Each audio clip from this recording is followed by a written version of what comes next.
Maseret Eruvin, Daf Yud Aleph, traité Eruvin, feuille numéro 11, nous sommes à la feuille 10, 4 lignes avant la fin.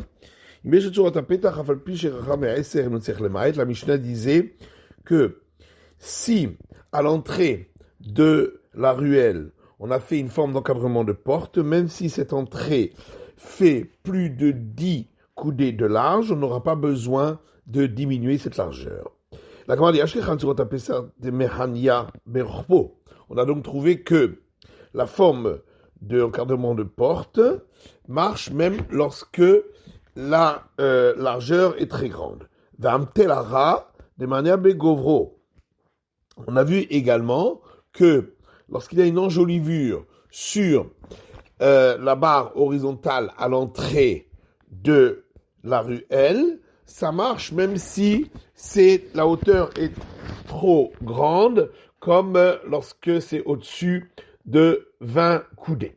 Iframay, maintenant, qu'est-ce qu'il en est de l'inverse? C'est-à-dire, si l'enjolivure pourrait autoriser, même lorsque la largeur est trop grande, plus de 10 coudées, est-ce que l'encadrement de porte pourrait être valable même si sa hauteur dépassait les 20 coudées? Tashma, viens écoute une braïta. La braïta dit Mavoy shehu gavo hame esrim ama. Si la barre horizontale à l'entrée de la ruelle est plus haute que 20 coudées, yemaet, on diminuera cette hauteur. Vimieshlo tsurata petach. Mais s'il y a une forme d'encadrement de porte, et on n'a pas besoin de baisser cette hauteur, donc on a répondu une question. Amal terabecho, bomai. Maintenant il reste l'autre question. Qu'en est-il de l'enjolivure de la barre horizontale? Est-ce que ça autorise même si la largeur est trop grande? Tashma, on vient écoute, la Gemara de Tania, Imbraïta dit, Mavoy shiu gavoa me'esrim ama. Si la barre horizontale de l'entrée de la ruelle était au-dessus d'une hauteur de 20 coudées, Yemaet, on diminuera cette hauteur, et si la largeur était plus de 10 coudées, Yemaet également le diminuera. Si il y a un encadrement de porte, et notre on n'aura pas besoin de diminuer dans les deux cas. Et s'il y a une enjolivure à la barre horizontale, et notre on n'a pas besoin de diminuer. Maïlav asefa. N'est-ce pas que ça s'applique également dans le deuxième cas où la largeur est trop grande? Lo arecha, non, il n'y a pas de preuve. Peut-être que ça s'applique uniquement au premier cas lorsque la hauteur est trop grande. Matele Rav Yehuda Lechia Barav Kamel Rav. Rav Yehuda a enseigné notre Mishnah à Chia, fils de Rav, devant Rav, en disant Enotzech Lemaet, que si il y avait une forme d'encadrement de porte, même si la largeur faisait plus de 10 coudées, on n'a pas besoin de la diminuer. Amale Atneye Tzarich Lemaet. Et Rav lui a dit, enseigne-lui qu'on doit diminuer, même dans ce cas, la largeur, car telle est la version de la Mishnah selon Rav. Amar Rav Yosef midivre Rabbeinu nilmad. Et Rav Yosef dit, de ces paroles de notre maître Rav, nous apprenons, Chatser she'rubah petachim vechalonot. Une cour dont la majorité de ses parois est entrecoupée de forme de porte, d'ouverture en forme de porte, ou d'ouverture en forme de fenêtre, et qui font la majorité des mesures de ces parois, et naniterel betsurata petach. Eh bien, on ne pourra pas autoriser de porter grâce à ces formes d'encadrement de porte.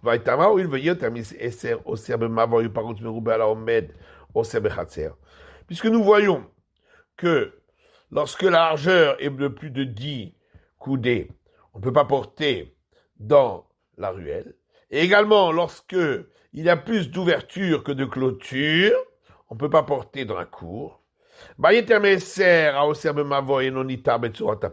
on peut dire que de la même manière que lorsque la largeur fait plus de 10 coudées, on ne peut pas porter dans la ruelle, on n'autorisera pas, d'après Rav, même s'il y a une forme d'encadrement de porte. De même, dans le cas où il y a plus d'ouverture que de clôture, à Oser Bechatzer, et c'est interdit à ce moment-là de porter dans la cour, et non itar betsurat petach, ce ne sera pas autorisé même s'il y a à ces endroits des formes d'encadrement de porte.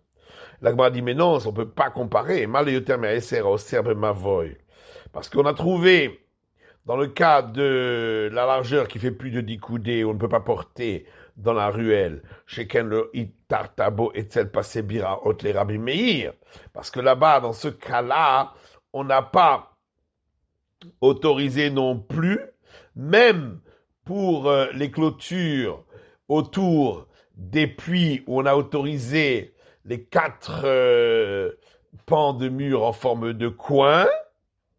D'après Rabbi Meir, ça ne marche pas si les ouvertures font plus de 10 coudées également. Donc on voit que ce problème de l'ouverture qui fait plus de 10 coudées est un problème très grave, puisque d'après Rabbi Meir, même dans ce cas-là, il interdirait de porter.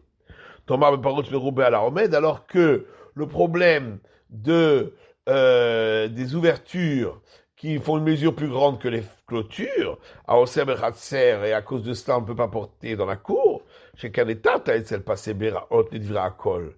Or, dans ce cas-là, on autorise, dans le cadre des clôtures autour des puits, même si les ouvertures sont plus grandes que les fermetures. Donc, on voit que c'est un problème qui est moins grave. Donc, il te dit que l'encadrement de porte ne pourrait pas marcher. Les mamans, ça y aller. Peut-être que la braïta suivante est un appui pour cet enseignement de Rabbi Yosef. Car la braïta dit, Defanot ala louche ruban petachim vechalonot. Ces clôtures, dont leur majorité est constituée d'ouvertures en forme de porte ou en forme de fenêtre, moutar, on a le droit de porter à l'intérieur. Mais à condition qu'il y ait plus de clôture que d'ouverture. Chez Ruban Salkadata, comment on a pu dire au départ qu'il y a une majorité d'ouverture en forme de porte et de fenêtre, alors qu'après on dit qu'il faut qu'il y ait une majorité de clôture, donc il y a une contradiction. Et là, Emma, Sheriba, Baen Petachim Echalonot. Donc il faut dire au début de la Braïta que il y a beaucoup d'ouvertures en forme de porte ou en forme de fenêtre, mais ce n'est quand même pas la majorité. Il faut qu'il y ait plus de fermeture que d'ouverture. Donc on voit d'ici que l'encadrement, les formes d'encadrement de porte n'autorisent pas, d'après cette braïta, lorsque elles sont majoritaires sur l'ensemble de la clôture. Et Rav Kana dit qu'il n'y a pas de preuve d'ici, car cette braïta parle d'ouvertures qui n'ont pas des formes d'encadrement de porte. C'est quoi ces ouvertures qui n'ont pas de forme d'encadrement de porte? Puis Geba, Rav Rechoume et Rav Yosef. Il y a là-dessus une discussion entre Rav Rechoume et Rav Yosef. Hanama de Netlou Shikfe. L'un dit parce qu'il n'y a pas de poteau de chaque côté, c'est-à-dire que normalement les côtés latéraux doivent être strictement verticaux. Or ici, il s'agit de briques qui sont une fois vers l'avant et une fois en retrait. Donc ça forme un créneau, mais ça ne forme pas une ligne verticale. C'est pourquoi ça ne marche pas comme encadrement de porte. Khadama, l'autre dit de l'être léoutikra, qu'il n'y a pas de structure en haut. Et donc c'est pourquoi ça n'a pas une forme d'encadrement de porte. Rabbi Yochanan Zavala leha de Rav. Rabbi Yochanan également pense comme Rav. Dama Ravin Baravada Amar Rav Yitzchak. Car Ravin Baravada Nion Rav Yitzchak. Masim Badam Echad Mibika'at Bet Hortan. Il y avait une fois un homme qui venait de la vallée de Bet Hortan. Shenaz Dalet Kundasin Barba Pinot Assadeh. Qui a planté 4 barres verticales aux 4 coins du champ, Matar Zemora Alehem, et il a tendu un long sarment entre les barres verticales par au-dessus, et cette histoire est arrivée devant les sages, ils lui ont permis grâce à ces structures, les Inyan Kilaïm, qu'il n'y ait pas d'interdit de mélange d'espèces, donc de pouvoir planter d'un côté une vigne et de l'autre côté des céréales. Et Resh Lakish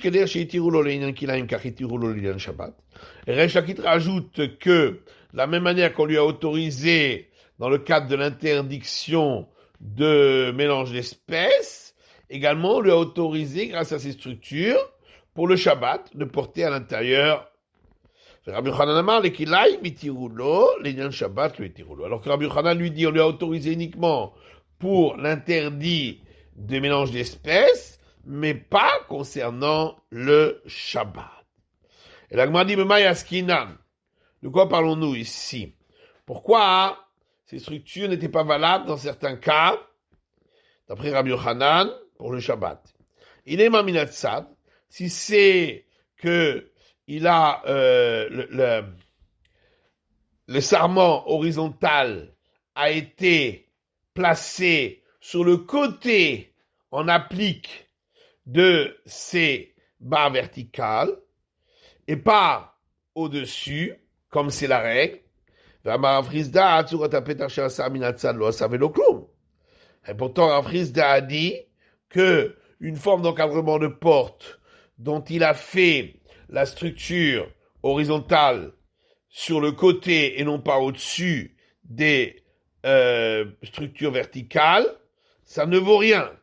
Donc comment se ferait-il que Resh Lakish autoriserait et là Al-Gaban? Donc forcément, on parle que ces sarments qui constituent la structure horizontale ont été placés au-dessus des barres verticales. Et de quoi parlons-nous? Si la largeur entre les barres verticales était de 10 coudées, est-ce que dans un cas pareil, Rabbi Yochanan dirait que ça marche pas le Shabbat? C'est une forme d'encadrement de porte, ça devrait marcher pour le Shabbat. Et là, donc forcément, on parle que la largeur fait plus que 10 coudées, et c'est pourquoi, d'après Rabbi Yochanan, ça ne marche pas comme l'avait dit Rav.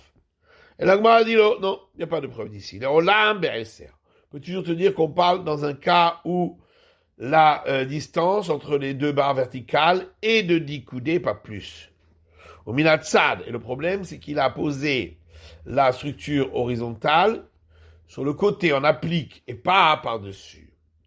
Mais qu'il est Rav Chizda. Et la discussion de Rabbi Yochanan et Resh Lakish est justement sur l'enseignement de Rav Chizda. Le Rabbi Yochanan tient de Rav Chizda que dans ce cas-là, c'est pas considéré comme un bon encadrement de porte, et Resh Lakish, lui, n'est pas d'accord. Rabbi Yochanan, Rabbi Resh Lakish, a des Resh Lakish.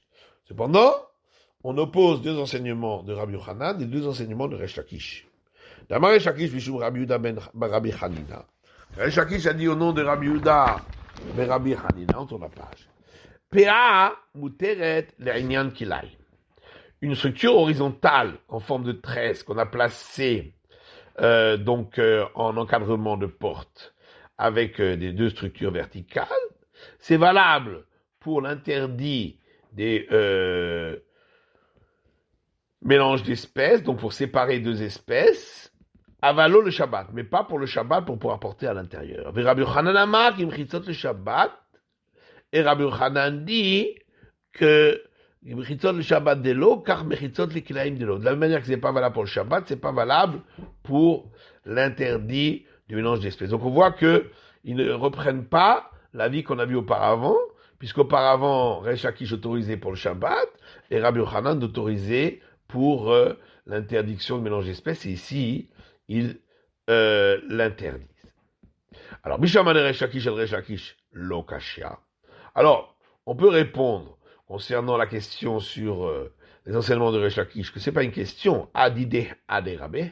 Le premier enseignement, c'était son propre avis, et là, il a rapporté l'avis de son maître, Rabbi Yuda ben Rabbi Hanina, et là, des Rabbi Yochanan à des Rabbi Yochanan Kashia. Par contre, il y a bien une contradiction entre deux enseignements de Rabbi Yochanan. Alors, si tu dis, comme on avait voulu dire au départ, que là-bas, dans le premier enseignement, la structure horizontale est au-dessus des structures verticales. C'est pourquoi ça marche dans le cas des interdictions, des mélanges d'espèces. Achaminatsad. Et ici, c'est sur le côté, c'est pourquoi ça ne marche pas. Shapir. Alors, on a ainsi bien répondu. Et donc, ça voudrait dire que Rabbi Yochanan pense comme Rav, que, étant donné qu'ici on parle qu'il y a plus que 10 coudées de large, c'est pourquoi ça ne marche pas pour le Shabbat. Et là, il y a Marti Diveidi Minatsad. Mais si tu veux dire, comme on avait dit par la suite, que dans les deux cas, on parle que la structure horizontale a été placée sur le côté, on applique, Maïka Memar. Alors comment on va résoudre cette contradiction entre les deux enseignements de Rabbi Yochanan?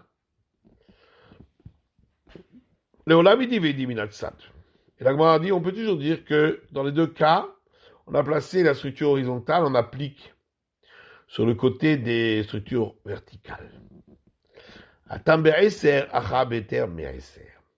dans le premier enseignement, la distance était de 10 coudées de large, et ici, elle est plus de 10 coudées. C'est pourquoi Rabbi Yochanan a interdit ici, même concernant l'interdiction de mélange d'espèces. D'où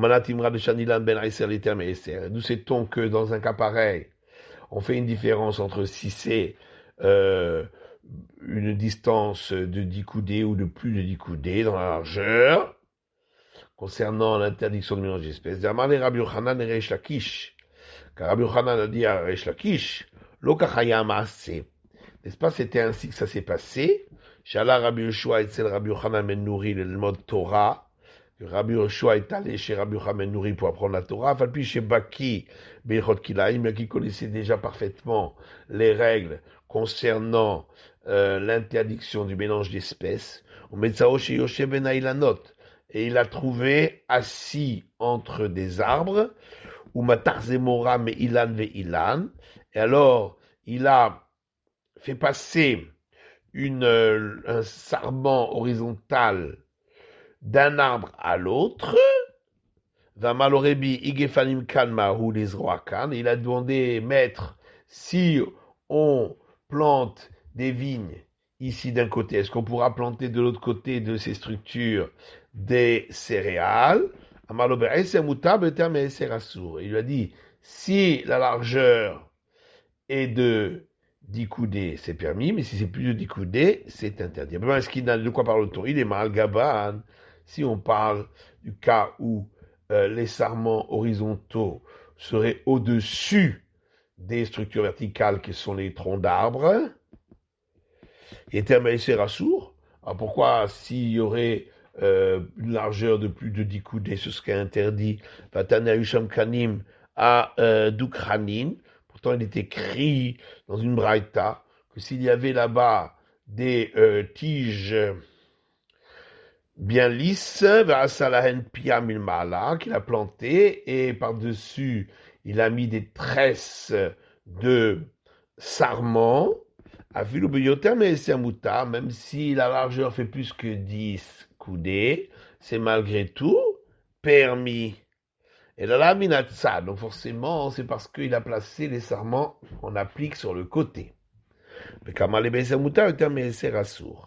il lui a dit là-dessus que si la largeur est de 10 coudées, c'est permis, et si c'est plus, c'est interdit. Shmamina, donc on voit de là qu'effectivement, dans ce cas-là, on fera une différence entre une largeur de 10 coudées et plus.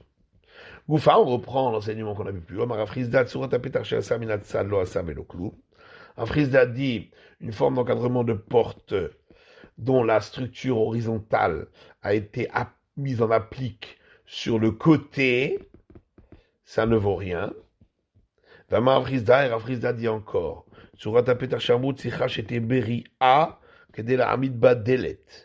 la forme d'encadrement de porte dont on a parlé, il faut qu'elle soit suffisamment résistante pour qu'on puisse lui fixer une porte. Même une porte en paille. Resh Lakish dit Mishum Rabbi Yanai, au nom de Rabbi Yanai. À la forme d'encadrement de porte, il faut également lui adjoindre un trou qui ressemble au trou dans lequel entre le pivot vertical qui est sous la porte et qui permet à la porte de pivoter. Maï Hekersir, c'est quoi ce trou dans lequel on fait entrer ce pivot? Amaravavia Avketa. Ravavia dit c'est ce qu'on appelle ici Avketa, qui est donc le trou en question qui est sous la porte. Ashkechinu Ravada Berede Ravavia le Talmidé des Rav, Ashi. Ravada, fils de Ravavia, a rencontré les disciples de Ravashi. Amarlu Amamamide Betsurata Petach. Il leur a dit, est-ce que le maître Ravashi a dit quelque chose concernant les formes d'encadrement de porte? Est-ce qu'il faut ce trou-là? Amroulé, lo amar velo klum. Et ils ont répondu, il n'a rien dit du tout là-dessus. Tanatsurata Petach chez Amrou, une braïta qui dit, la forme d'encadrement de porte dont on a parlé, kanemikan, ve kane al gabehen. C'est donc une barre verticale d'un côté, une barre verticale de l'autre, et une barre horizontale qui passe par-dessus les deux autres, les deux verticales. Tzichiniga ou un tzichiniga? Est-ce que cette barre horizontale doit toucher les barres verticales ou elle n'a pas besoin de les toucher? Rav Nachman Amar en tzichiniga. Rav Nachman dit, elle n'a pas besoin de les toucher, juste qu'elle passe par-dessus. Rav Shitama tzichiniga, alors que Rav Shechet dit, il faut qu'elle les touche. Rav Nachman va vadouza beresh geluta kishmante. Rav Nachman est allé et a donc fait dans la pratique des formes d'encadrement de porte comme selon son opinion, où la barre horizontale ne touche pas les barres verticales. Amal Rav Shechet les Shamré, et Rav Shechet a dit, donc ça s'est passé là-bas, chez l'exilarque, et Rav Shechet a dit à son serviteur, qui était Rav Gada, Zil Shlof Shadinu, va, enlève-les et jette-les. Azal Shlof Shadinu, il est parti, il a enlevé ses structures, il les a jetées. Ashkechu de Beresh Galuta, les gens de chez l'exilarque l'ont trouvé, Rav Shuhu, et l'ont mis en prison. Azal Rav Shechet Kama Bava, Rav Shechet est allé, il s'est tenu debout à la porte de la prison. Amale Gada Pukta, il lui a dit Gada, sors et viens. Nafak Vata. Et le gardien de prison l'a laissé sortir et venir. Ashkere Rav Shechet le Rabba Bar Shmuel. Rav Shechet a rencontré Rabba Bar Shmuel. Amarle lui a dit, Tanemar mide betsurata petach. Est-ce que vous avez un enseignement particulier concernant ces formes d'encadrement de porte? Amarle il a dit oui. Tanina, il y a la braïta suivante qui dit, Kippa, une porte en forme d'arcade, c'est-à-dire qui est surmontée d'une voûte. Rabbi Meir mechayeb mezouza v'chachamim potrim. Et Rabbi Meir dit qu'on doit y mettre une mezouza et les sages l'en dispensent. V'shavim shim yesh biraglei asara shehi chayevet. Tout le monde est d'accord que si il y avait de chaque côté donc des structures verticales qui avait une hauteur de 10 fois la largeur du poing, on doit mettre une mezouza, puisque là c'est une véritable porte, l'essentiel c'est qu'elle ait une hauteur de 10 fois la largeur du poing et une largeur de 4 fois la largeur du poing. Et Abaye rajoute que tout le monde est d'accord, et Rabbi Meir et les sages, que si elle avait une hauteur, donc ces deux poteaux de chaque côté, de 10 fois la largeur du poing. Non, si, la porte jusqu'en haut de la voûte avait une hauteur de 10 fois la largeur du poing. Mais les deux poteaux de chaque côté, qui sont les structures verticales sous la voûte, n'ont pas une hauteur de 3 fois la largeur du poing. Ou s'ils avaient une hauteur de 3 fois la largeur du poing, mais la porte jusqu'en haut, au haut de la voûte, il n'y a pas 10 fois la largeur du poing de hauteur. Vélo cloum, ça ne vaut rien, d'après tout le monde, puisque une porte doit avoir minimum 10 fois la largeur du poing de hauteur. Et également, si les structures verticales faisaient moins que 3 fois la largeur du poing, c'est considéré comme le sol et comme s'il n'y a pas du tout de structure verticale. Donc dans ce cas-là, il n'y a pas de mezouza à mettre, c'est pas considéré comme une forme d'encadrement de porte. Qui pliguait, donc toute la discussion de Rabbi Meir et des sages, bien je peux régler à Guimel, dans le cas où il y a une hauteur de 3 fois la largeur du poing pour les côtés verticaux. Vegavo Asara, et la porte jusqu'en haut à une hauteur de 10 fois la largeur du poing. Ven Rechava Arba'a, seulement en haut, elle n'a pas la largeur de 4 fois la largeur du poing. Par contre, autour, c'est un mur. Et il y aurait la possibilité, en théorie, de creuser dans le mur pour arriver à cette largeur de 4 fois la largeur du poing. Rabbi Meir, ça va, d'après Rabbi Meir, on fait comme si c'était creusé, et ainsi, on obtient cette largeur. Alors que les sages disent que on ne peut pas dire que comme si c'était creusé et qu'on a cette largeur. Alors, Rav Shechet lui a dit, si tu les rencontres, ne leur dis pas, les Beresh Geluta, aux gens de chez l'exil l'Arc, Velomidé, ne leur dis rien, mais à Matita d'Ekipa, de cet enseignement concernant la porte en voûte. Parce que d'ici, on voit également que les côtés verticaux n'ont pas besoin de toucher le côté horizontal qui est par-dessus, puisque ici, le côté horizontal est bien au-dessus, puisqu'il est au-dessus de la voûte. Et donc, on voit que ça n'a pas besoin de toucher. Et donc, il avait peur que les gens de l'exilarque se rendent compte qu'ils s'étaient trompés. Matiti, prochaine Mishnah. Ercher Mavoy, les structures qui permettent de porter dans une ruelle. D'après l'école de Shammai, il faut mettre une barre verticale et une barre horizontale à l'entrée. Alors que d'après l'école de Hillel, c'est ou une barre verticale ou une barre horizontale. Rabbi Eliezer Omer le Chayayin. Rabbi Eliezer dit d'après l'école de Shammai, il faut 2 barres verticales, une de chaque côté. Au nom de Rabbi Ishmael, un disciple a dit à Rabbi Akiva, l'école de Shammai et l'école du Hillel ne sont pas en discussion dans le cas d'une ruelle dont la largeur fait moins de 4 coudées. Dans ce cas, on autorise avec soit la barre verticale, soit la barre horizontale. Alman ech le coudre, sur quoi sont-ils en discussion? Al-Rachab et Arba Amod vers dessert. Dans le cas où l'entrée faisait entre 4 coudées et 10. Que là, l'école de Shammai disent une barre verticale plus une barre horizontale, et l'école du Hillel dit soit la barre verticale, soit la barre horizontale. Et là-dessus, Rabbi Akiva a dit, dans tous ces cas-là, ils sont en discussion. La Gemara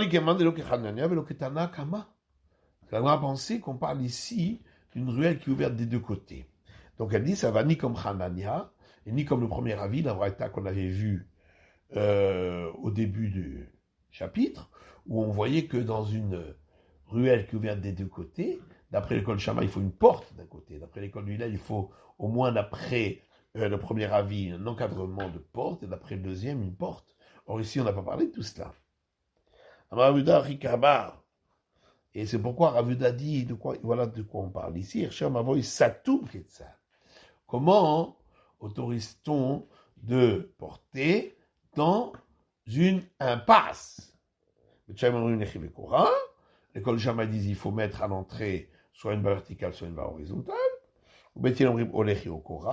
Et l'école du Hillel dit soit la barre verticale, soit la barre horizontale. Alors donc, l'école de Shammai dit qu'il faut les deux. Et la barre verticale, la barre horizontale. Les mêmes rats des Kassarim et Shammai Arba Mechitzot d'Oraita. Est-ce à dire que l'école de Shammai pense que, d'après la Torah, pour clôturer un domaine privé, il faut donc 4 clôtures sur les 4 côtés? Et là, moi, dit non, c'est pas sûr. L'Isroch Michaloch, peut-être que l'interdiction de lancer du domaine privé du domaine public vers ce domaine-là, on apporterait le sacrifice, d'après la Torah, même s'il n'y avait que 3 clôtures, donc aux 3 côtés. Ou les Mechayem, dans ce cas-là, on apporterait le sacrifice. N'est-il pas la dégâts? C'est simplement pour autoriser de porter que les sages ont dit qu'il faut que ça soit clôturé également du 4e côté. Et donc, l'école du Hillel dit soit une barre verticale, soit une barre horizontale. C'est-à-dire que l'école du Hillel pense que, d'après la Torah, pour clôturer un domaine privé, il faut 3 côtés fermés. Lo, l'Israël Mishtayim ou le Mechayev. La loi dit non. Si on lance du domaine public vers cet espace, même s'il n'y avait que 2 côtés fermés, on doit apporter le sacrifice expiatoire, les taltel a des kachalosh. Mais pour porter, on a demandé qu'il y ait 3 côtés fermés, plus, d'après les sages, la barre verticale et la barre horizontale. C'est la fin de l'étude de la feuille numéro 11.